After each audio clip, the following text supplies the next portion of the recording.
Ош шаардык мусулмандар казыятынын башчысы Мирлан Токтомушев укук коргоо органдары тарабынан кармалганы кабарланды. Маалыматты медиага өздүк булактар билдирди. Шаардык казыятта муну ырастап, себебин билбей турганын кошумчалады. Күч органдары азырынча комментарий бере элек. Мирлан Ажы Токтомушев Ош шаарынын казысы болуп 2023 жылдын 29 январында дайындалган. Ага чейин жетекчинин милдетин аткаруучу орун басары болуп турган 45 жаштагы Токтомушев Ош облусунун Каракулжа районунун Ылай-Тала айылынан болот. Кесиби боюнча юрист, мындан сырткары Бишкек шаарындагы Хазирети Умар Ислам институтун, Сирия Араб мамлекети Айн Аль Араб Ислам институтун жана Ош Абдужапар Ислам институтун аяктаган. Өлкөдө канча бүтүрүүчү мектепти аяктап жатканы айтылды. Өлкөдөгү мектептерде быйыл 11-классты 80.540 окуучу аяктап жатат. Бул тууралуу Билим берүү жана Илим министрлигинин маалыматында жазылат.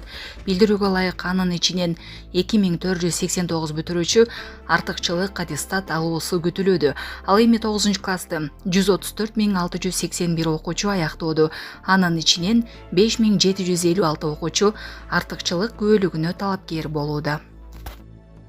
Кытайда улакчы Манас Ниязов күйөрмандардын курчосунда калып, полиция жардамга келди.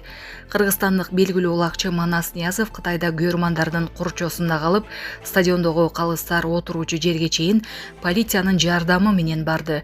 Социалдык желеге тараган видеодо этникалык кыргыздар улакчыны курчууга алып, сүрөткө түшүп, кубаттап жатышканын байкоого болот. Ал эми полиция кызматкерлери анын күйөрмандардын арасынан алып чыгып, калыстар отуруучу жерге чейин жеткиришти.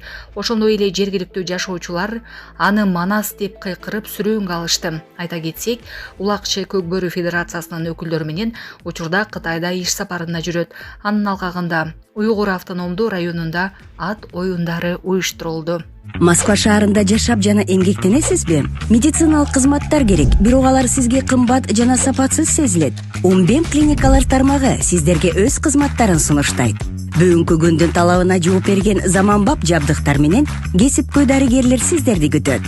Бизде сиз стоматолог, тиш дарылоонун бардык түрлөрү, уролог, невролог, лор, терапевт, хирург, окулист, педиатр, УЗИ жана башка дарыгерлердин кеңешин алып дарылануу мүмкүнчүлүгү бар.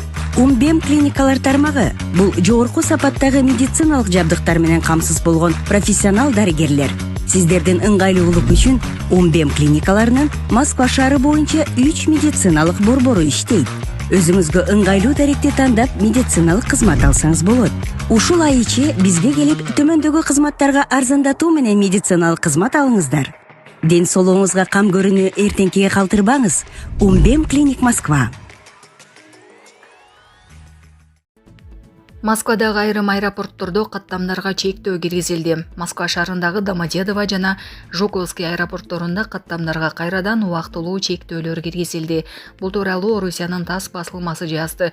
Москва убактысы менен 4-10 тарта Домодедово жана Жуковский аэропортторунда учактарды кабыл алуу жана учурууга убактылуу чектөөлөр киргизилди деп айтылат маалыматта. Учурда мындай чектөөлөр Внуково аэропортунда, ошондой эле Владимир, Калуга жана Тамбов шаарларынын аэропортторунда дагы сакталууда. Орусиялык басылмалар жазгандай, өткөн түнү Москванын аэропортторунда учкутсуз учактардын чабуулдарына байланыштуу аба майдандарында бир нече чектөөлөр киргизилип кайра алынган. Ал эми Москванын мэри Сергей Собянин борборду көздөй учкан 26 дрон жок кылынганын билдирди.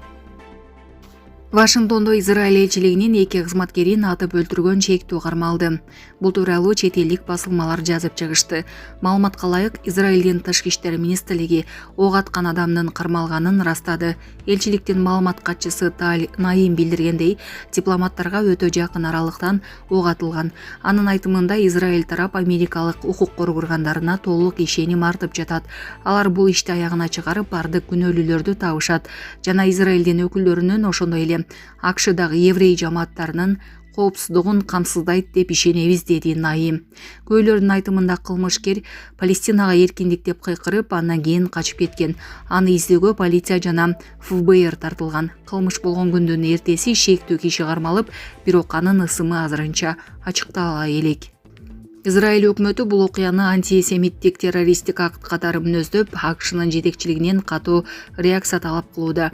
Израиль жана АКШ тараптары учурда окуяны чогуу иликтеп жатышат. Америкалык еврей комитетинин башкы директору Тед Дойч ABC News каналына берген маегинде ок атылган учурда алардын иш-чарасы музейде өтүп жатканын билдирген. Полиция маалыматтары боюнча курмандыктардын бири аял, экинчиси эркек болгон. Израиль элчилигинин жетекчиси окуя учурунда ал жерде болгон эмес. Атайын кызмат 10 июндан тартып мыйзамсыз мигранттарга рейд башталарын билдирди. Улуттук коопсуздук комитетинин төрагасы Камчыбек Ташиев 21 майда мыйзамсыз миграцияга байланыштуу жыйын өткөрдү.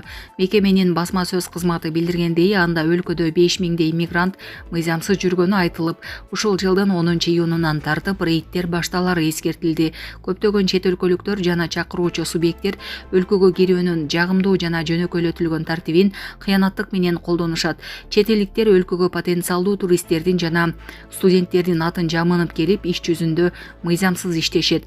Юридикалык жактар жана чет өлкөлүктөр мамлекеттик алымды төлөөнөн качуу, мыйзамсыз мигранттарды жумушка кабыл алат, ошону менен миграциялык мыйзамдардын колдонуудагы талаптарын одоно бузушат деп жазылган УКМКнын басма сөз кызматы тараткан маалыматта.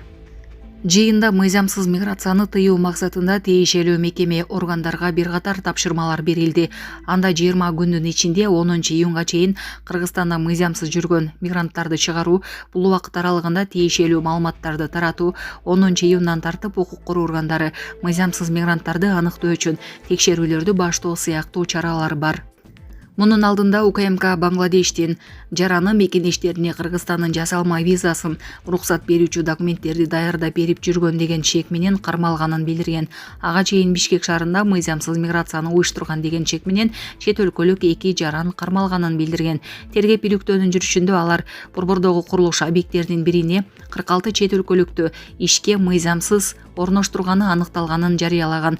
Ушул айдын башында Бишкек милициясы нелегал деп аталган операциянын алкагында Кыргызстанга чет өлкөлүк жарандарды алып келип, жумушка орноштурууда 800гө жакын мыйзам бузуу аныкталып, 3,615,500 сомго административдик протокол түзүлгөнүн билдирген. Анын алдында УКМК Борбор калаадагы тигүү цехтердин бирине 27 чет элдик жаран мыйзамсыз иштетип жүргөнү аныкталганы кабарлаган. Кыргызстанда соңку жылдары Индиядан, Пакистандан, Бангладештен келген эмгек мигранттары көбөйдү. Алардын көпчүлүгү курулуш, тейлөө жана тигүү цехтеринде эмгектенишет. Министрлер кабинети 2024 жылга чет элдик жарандарга Кыргызстанга келип иштөөгө 25 000 квота бекитип берген. Эмгек социалдык камсыздоо жана миграция министрлигинин маалыматына караганда, анын 3000 пайдаланылган эмес.